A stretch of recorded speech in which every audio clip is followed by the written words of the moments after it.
Hello साथियों, जिस तरीके के समाचार लगातार जिस तरीके से सामने आ रहे हैं और चिट्ठियां सामने आ रही हैं, ट्वीट सामने आ रहे हैं और वो थोड़ा परेशान करने वाले हैं बीजेपी की सरकार के लिए। उस दौर में जब चुनाव धीरे धीरे नज़दीक आ रहा है, यानी एक आधे से ज़्यादा का वक्त जो है वो पूरा हो चुका है, लोकसभा के चुनाव भी हो चुके हैं, उन चुनाव में परिणाम भी एनडीए और बीजेपी के लिए बहुत कारगर नहीं रहा है।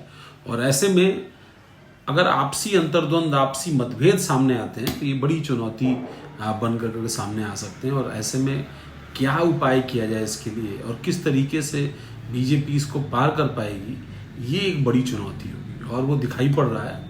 इससे पहले आशीष पटेल जो अपना दल के तब कार्यकारी अध्यक्ष थे, फिर उनकी भूमिका बदली, वो राष्ट्रीय उपाध्यक्ष अब हो गए हैं।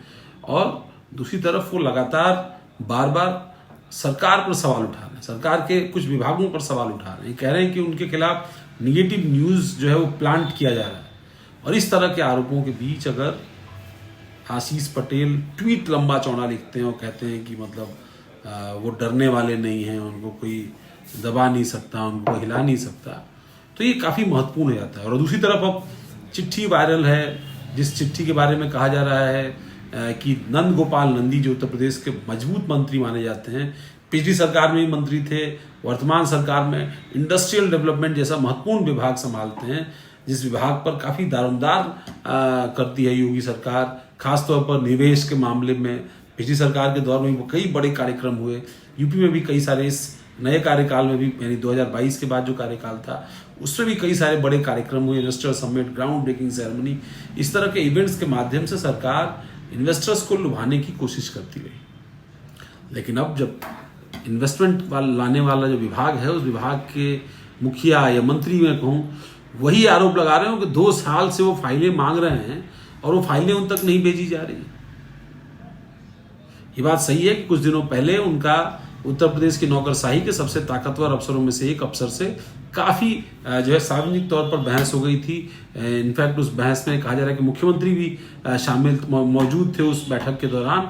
और उस वक्त मंत्री ने सीधे तौर पर जो है वो आरोप लगा दिया अफसर के ऊपर, अफसर ने मंत्री के ऊपर आरोप लगाया। लेकिन इस बीच में ये जो परिस्थिति आई है कि फाइल मांगी जा रही है, मंत्री फाइल मांग रहे हो, फाइल जो है वो नहीं आ रही है, बाकायदा नोटिंग में फाइल मांगी गई और वो फाइल जो है वो नहीं मंत्री को भेजी गई।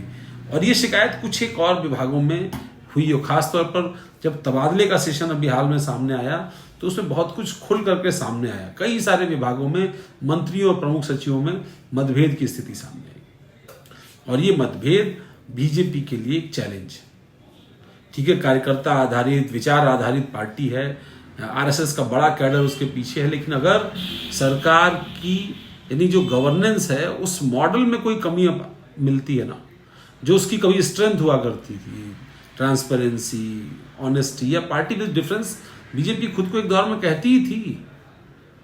और वहां पर अगर आपके इमेज पर डेंट लगता है ना, तो वो जनता शायद दूसरे जिसके ऊपर डेंट लगा है उसको भूल जाती है, आपके डेंट को पहले याद करती, क्योंकि आपने जनता को चीख चीख कर ये कहा था कि हम पाक साफ हैं, बेहतर हैं। मैं नहीं कहता, और भी कई तरह के पक्ष होंगे, इसमें अधिकारियों का पक्ष होगा कि मंत्री गड़बड़ कर रहे हैं या गड़बड़ करने का दबाव उन पर बनाने की कोशिश कर रहे हैं। ये सब परिस्थितियां भी हो सकती हैं। जिलों जिलों से विधायकों के मामले सामने आ रहे हैं, विधायक एक दूसरे पर, अधिकारियों पर हमलावर हैं, अधिकारी कहीं विधायक को मना कर रहा है। इस तरह की परिस्थितियां धीरे धीरे जिलों में आ रही हैं, क्योंकि लोग अपनी भावनाओं पर काबू नहीं रख पा रहे हैं। और आजकल तो सोशल मीडिया का जमाना है, किसी तीसरे ने भी आपका वीडियो रिकॉर्ड कर दिया तो वीडियो वायरल हो जाएगा और आपके लिए चैलेंज हो जाएगा। एक बड़ी चुनौती बीजेपी के सामने, कैसे पार कर पाएंगे? क्या प्रदेश अध्यक्ष का चयन हो जाएगा, उसके बाद कुछ मेजर कोशिश कर पाएंगे? मंत्रिमंडल का रिसफल होगा, उसमें कुछ इस तरीके के फेरबदल देखने को मिल सकते हैं जिनकी सुबगाहट अभी से सुनाई दे रही है। इंतजार करना होगा आपको। नमस्कार।